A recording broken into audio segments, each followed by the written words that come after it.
At the foot of Kawakarpo Mountain lives an old man named Sina Duju. He was once a hunter. I used to be a hunter, took down many bears.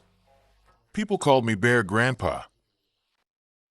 2 decades ago, Sina Duju was obsessed with hunting. Once he set his eyes on an animal, that animal was unlikely to escape.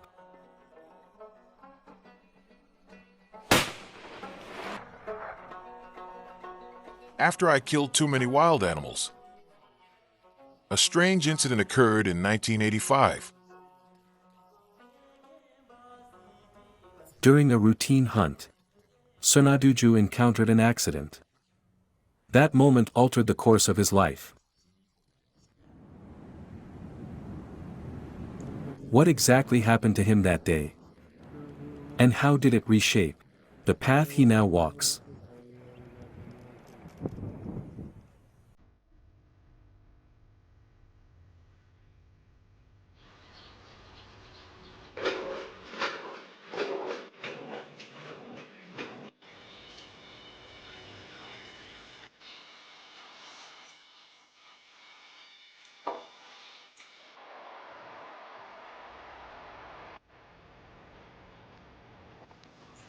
Sina Duju is 69 this year.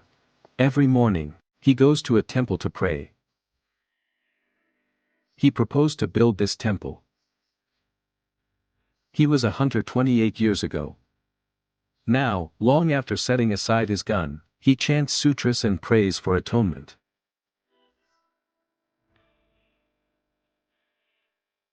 I must repay my debts. The idea of heroism I used to hold was completely wrong. I thought being a hero meant shooting, killing, and eating meat. I wanted to be a hero. The hunting hero of the past now repents. Sina Duju decides to return to the mountains he knows so well. But this time, he goes there not as a hunter, but as the hunter's enemy. In 2008, Sina Duju founded a local patrol team to protect wildlife. Each year, the team carries out several patrols. I hunted more than 300 animals. So now, I must protect at least 500 to 1,000. I'll keep doing this until the day I can no longer walk.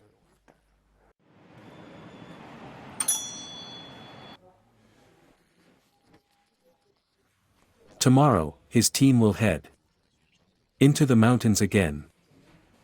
Before each patrol, Sina Duju gathers everyone for a meeting, mainly to talk about safety. Organizing a patrol is not easy. To make it happen, he pays the team members out of his own pocket.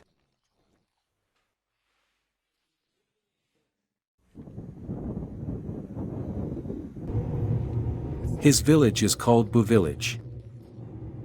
Deep in the mountains, where supplies are scarce. Many essentials are only available over 40 kilometers away. This patrol will take 2 days. Sina Duju must prepare enough food for it.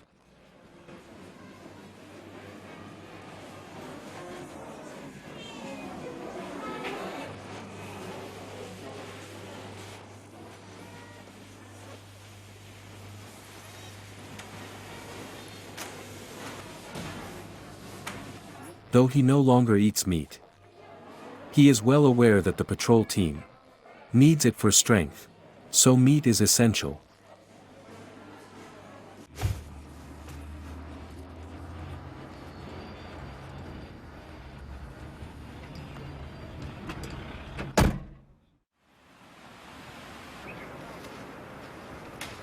She is Bai Meng, Sina Duju's wife. Tomorrow, the team will head into the mountains again. Since 2008, Sina Duju has organized many patrols. But now, he is getting on in years. His family opposes him going. I told him he can organize it, but just don't go there, in person, better not. We all worry about him. If he happens to get wet or sick in the mountains, we won't be able to help, so we're worried. Both my mother and I are worried about him. But he never listens, he still goes. He is old and gets sick easily. We tell him to stop patrolling. It's cold in the mountains at night. But he ignores us, saying that he must go, and it does great good. His mind is set. The family cannot stop him, because it is hard enough to gather a patrol team.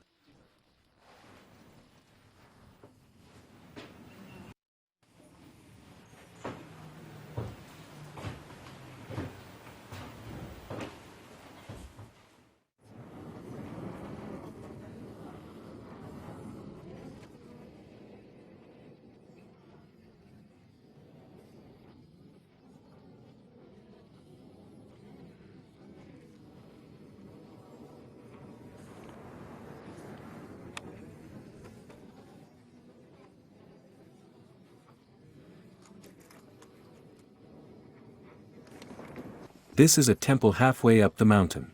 Sina Duju decides to use it as the base for this patrol and search the surrounding area.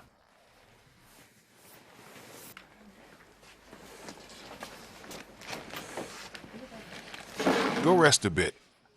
Some stay here and cook for us. Others go gather some firewood. We're staying here tonight. After lunch, we'll begin the patrol for this time.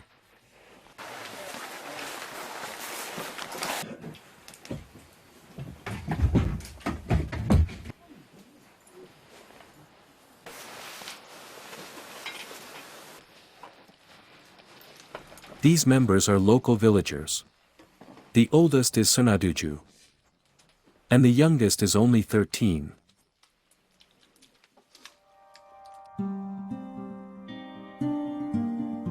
The mountains around are covered in thick forests. Sina Duju says there are black bears, musk deer, wild cattle, among others. So, it has attracted many poachers. Everybody listen. About 300 meters that way, you'll see traces of animals. You know, footprints or other things. When I was still a hunter, I shot a bear around this area, a black muntjac, and a musk deer. You can find animals roaming all over this mountain. Every single corner of the mountain. You can just tell poachers have been poking around here.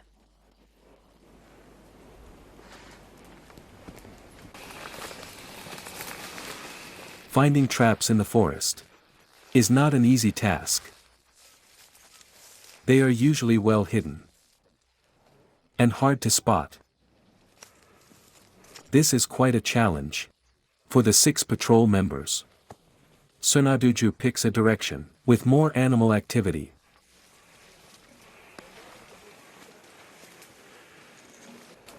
Come here and look at this. Poachers have been here. They have worked this area. These are signs of trap making.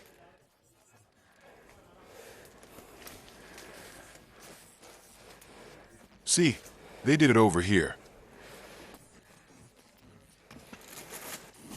The trap materials. Soon after, the team finds tools used for making traps. They find them quickly, because Sina Duju knows this mountain intimately. After all, he was one of the hunters. He knows their pattern of behavior.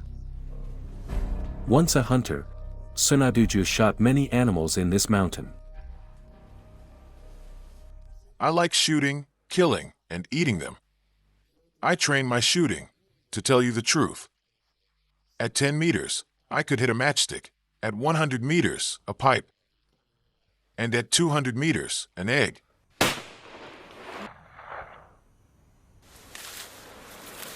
Meanwhile, at home, his wife Bai Meng is cutting grass. They keep only one milk cow. but its appetite is large. She cuts grass twice a day. Together the grass weighs about 30 kilograms. She carries it home a kilometer along narrow field paths.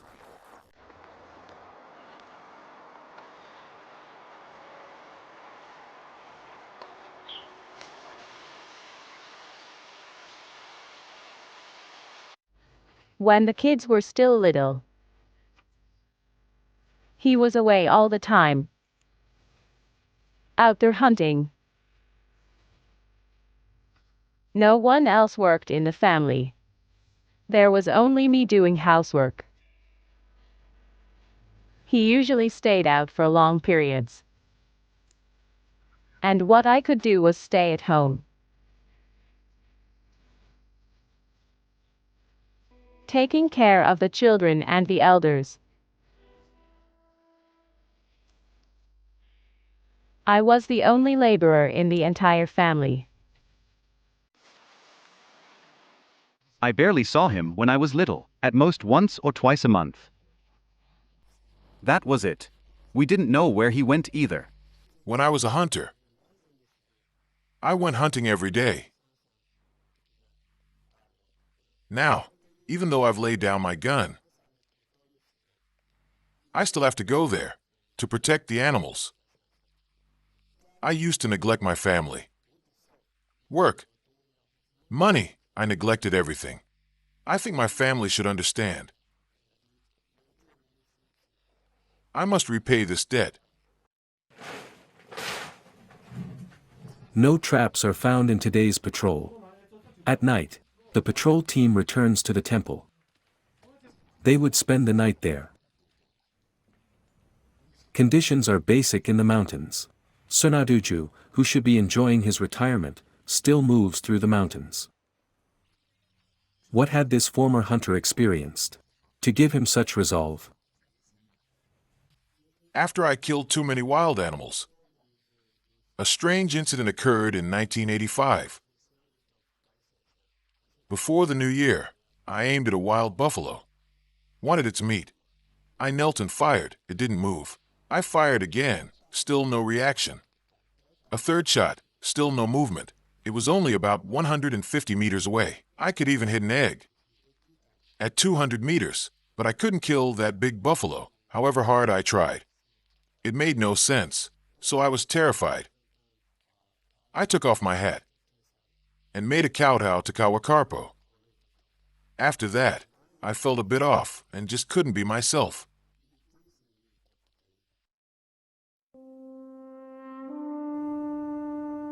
Right after this strange incident, Sina Duju fell gravely ill and spent 7 days in a coma. During those days, he had some hallucinations, which he remembers vividly even today. All the large animals I had killed were coming out. Some had fire on their horns, and some had fire on their feet. They bit back, each taking a bite out of me. At that time, I had already decided to stop hunting, to repent, and to start over. I was thinking, it's okay if you want to drink my blood and eat my flesh. I am sorry for killing you. I ate your meat and drank your blood. I've decided to change. I'll protect you from now on.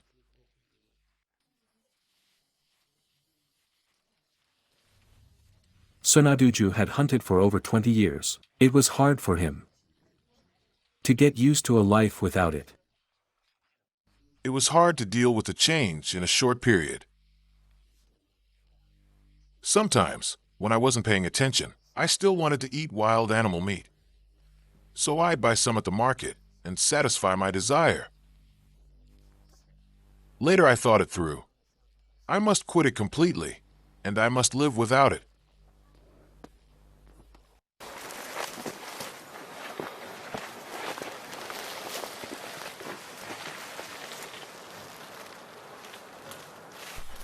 As he grew older, he committed to repentance.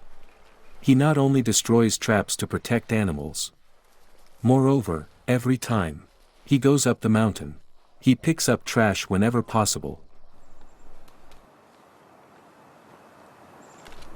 August is the matsutake picking season. Many people go up the mountain and leave plastic litter along the paths in the mountains. Sina Duju not only formed a patrol team, but he also founded the Kawakarpo Traditional Culture and Ecological Protection Association. Old Sina Duju is determined to protect the animals and environment in Kawakarpo.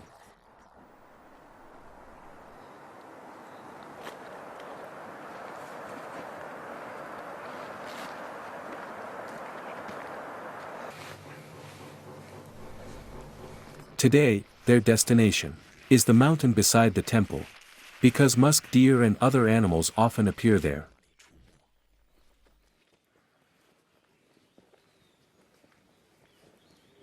Let's split up from here. The two younger ones go down. 2 adults go up. The 2 of us go through the middle. Okay.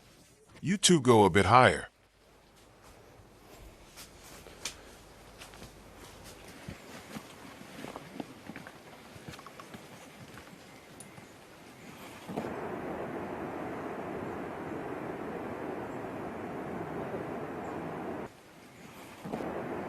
It is over 3,000 meters above sea level, and the slopes are steep. It is quite a challenge for an elderly man.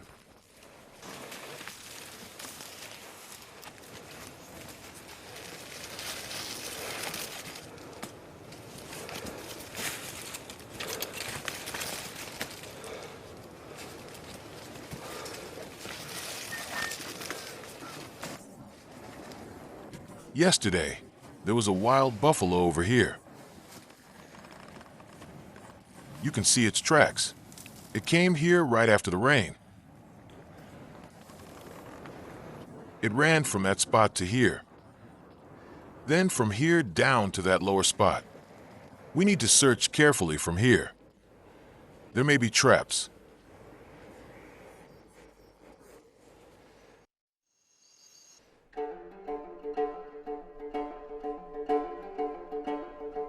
Since Sina Duju is in the mountains, Bai Meng goes to a temple and prays for his safety.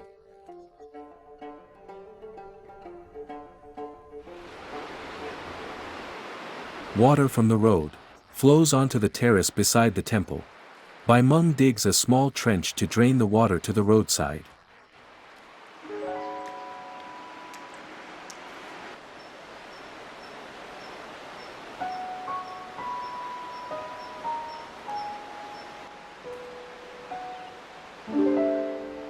Bai Meng worries about her husband. Once he goes up the mountain, she comes to the temple to pray.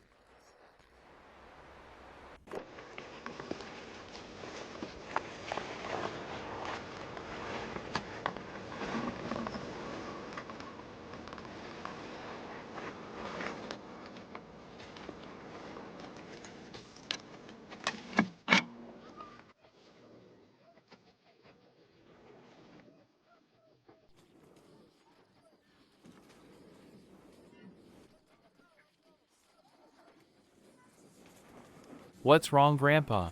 Just now, some of them saw a poacher running ahead of them.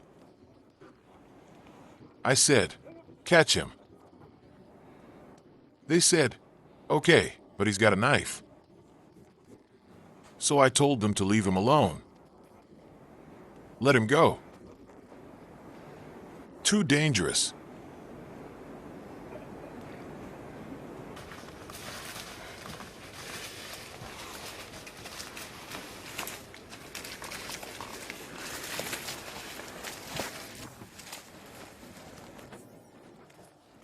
The poacher left this behind and ran away. He just set it up.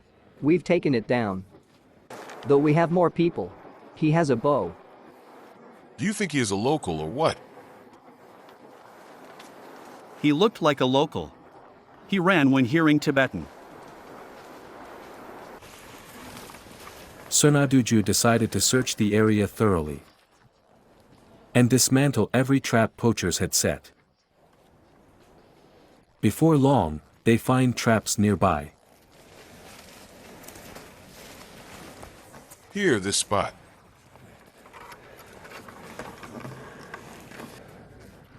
When it walks this way, its head goes in like this. The more it pushes in, the tighter it gets. Tighter and tighter, and then it won't be able to break it.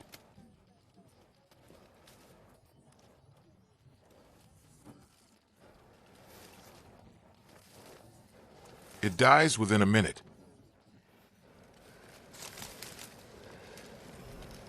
These traps usually stay functional for 4 or 5 years. This one too.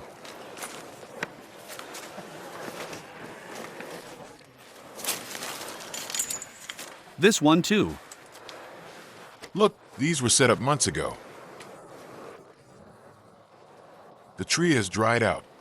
Poachers usually set traps along paths animals are likely to take to increase the chance of catching them. This time, the team found these wire loop traps. They look unremarkable, but they are highly dangerous. There are many of them, and they are well hidden. They can do as much harm as large traps do. The chances of animals falling into large traps are quite small, and it takes more time. So poachers no longer set them. And if they do, they get discovered quickly. There should be few large traps now. I think the poachers are already afraid.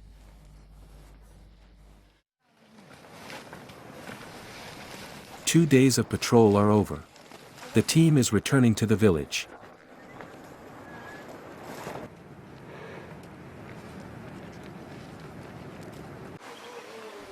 When they come back, they hear from villagers that 2 days ago, someone else was poaching in the mountains.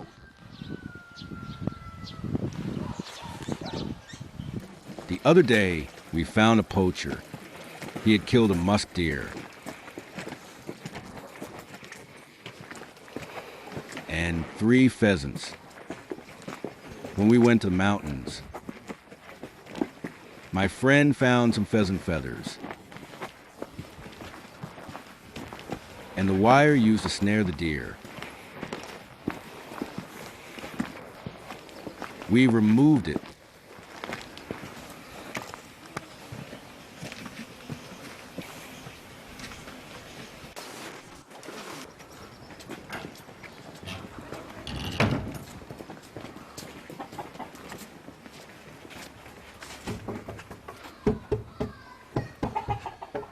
Hello, I'm Sina Duju. The villagers found you.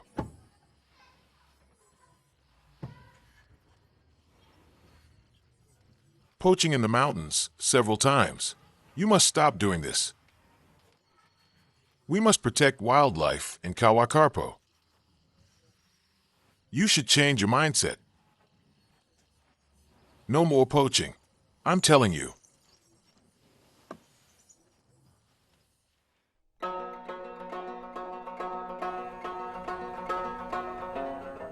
Since 2008, Sina Duju's team has patrolled the mountains 4 times each year. Now, in the Kawakarpo area, poaching is becoming rarer.